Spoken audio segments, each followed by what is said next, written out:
Hello everyone, I'm Eternal Flame here, and today I am here to talk about a debate that has kind of existed for a little bit ever since Season 2 had come out, which that debate of course is Immortal versus Thula. One of the weakest Viltrumites we have seen on screen versus one of the strongest Earth characters we have ever seen.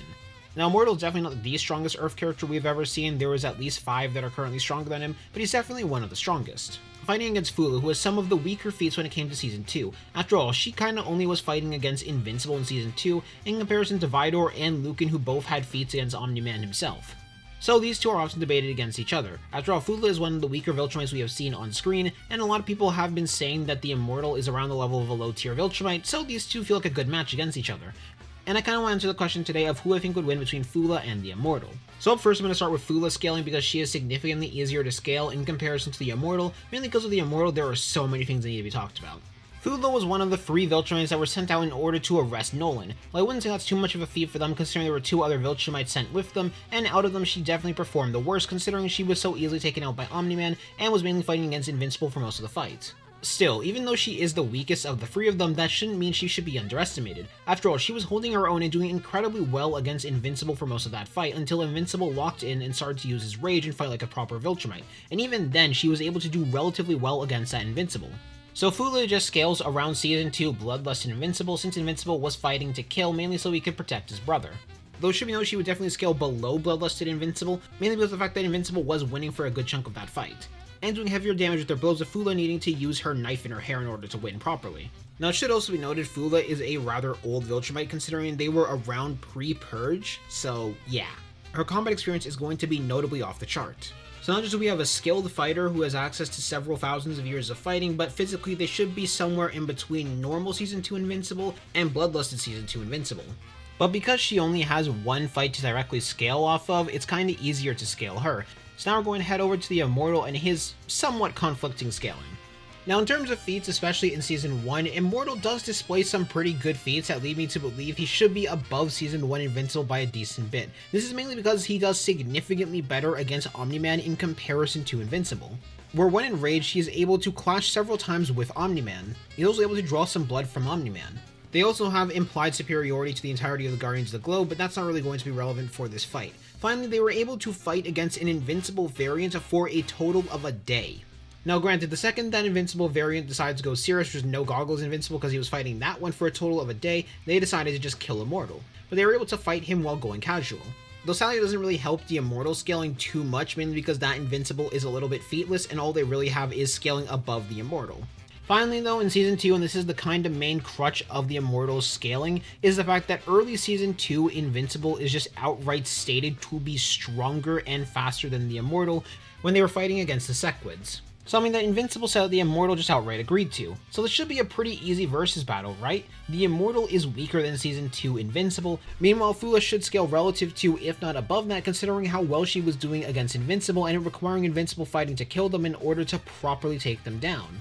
Though there are a couple counter-arguments at why this is even a debate, mainly because if there weren't counter-arguments to this, then I wouldn't be making this video, and I want to address those counter-arguments, mainly because I don't fully believe in them myself. And if I haven't made it clear by this point, I do genuinely think Thula would beat the Immortal. I do think it would be a pretty mid to high diff fight, but I do think Thula would eventually win. Now the first argument that I have seen is that the Immortal has simply gotten weaker with time. Now this argument stems on another argument, which is the belief that Invincible hasn't gotten any stronger between Season 1 and Season 2. This is mainly because if Invincible is just as strong as his Season 1 counterpart, who Immortal should be stronger than, then the only way to really explain this should be that the Immortal got weaker after resurrecting. And in my opinion, this assumption is wrong. There are a lot of reasons and implications that just imply Invincible in Season 2 is stronger than Invincible in Season 1. Remember, it is outright stated by Omniman that Viltrumites get stronger with age. Invincible in Season 1 was the equivalent of a baby, meanwhile Invincible in Season 2 has a year-long time skip, so of course he's just going to get stronger. Furthermore, when Invincible is trying to convince Cecil to let him back into things, he tells him he's outright stronger and better than he was before, so yeah. And then there is the second counter-argument against them, which is basically saying that because of the Immortal's feats, that statement should just be wrong. And the Season 2 Invincible, and by extension Thula, have shown no feats that are capable of being on par with what the Immortal performed.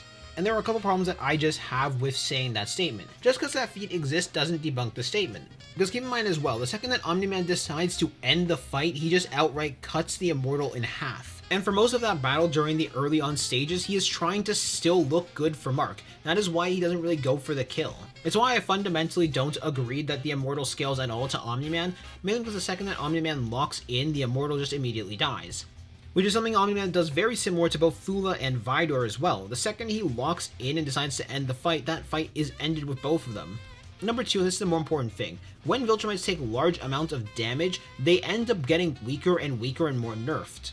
This was basically stated by Angstrom Levy as the reason why he was throwing Mark through so many portals, to soften him up so he would have the opportunity to kill him.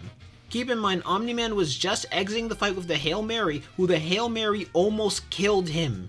Like, while the Hail Mary didn't draw any blood from Omniman, it was still physically capable of knocking him out and almost biting him in half if Mark didn't save him. Now, in my How Strong is the Immortal video, someone did bring up a good counter-argument to this, which was talking about the fact that Omniman was able to still fight alongside Alan against the Viltrum Executioner and still kill them. Now, it should be noted, it could be very possible that Alan was just holding back in that fight, and the Viltrum Executioner is just not as strong as we think. So it's not a direct debunk, more so something that just shows how strong Omniman actually is. So Omniman was likely not fighting at tip-top shape as well.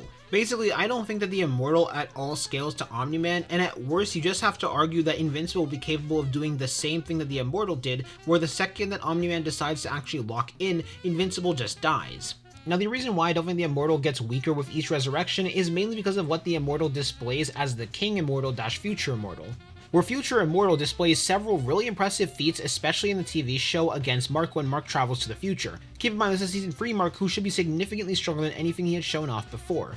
This is the same Immortal from our timeline who had died the same amount of times that we had seen him die on screen. Also, if the Immortal got nerfed after each and every single death, someone would have mentioned it by this point, including the Immortal himself, but he never once mentions it. Sure, it might be a cut storyline, but you'd need to actually get proof that that is a cut storyline from one of the directors, which if there is any proof of it, please link me in the comment section down below. However, I will say this. I don't think that the Immortal versus Thula would be a one-sided beatdown. I do think it would be a relatively close matchup between both of the fighters. But ultimately, I still see the Immortal being the person who is going to lose this matchup. However, that's my opinion on the Immortal versus Thula. Are there any arguments that I missed? Anything that I missed at all? Please tell me in the comment section down below. Also, remember, I'm purely sticking to TV show scaling with this. If there's anything in the comics that end up amping up Thula or amping up the Immortal scaling, it's not going to be relevant here, mainly because we're only sticking to Invincible Season 1 to 3. Anyways, hope you all have a good day. Peace out.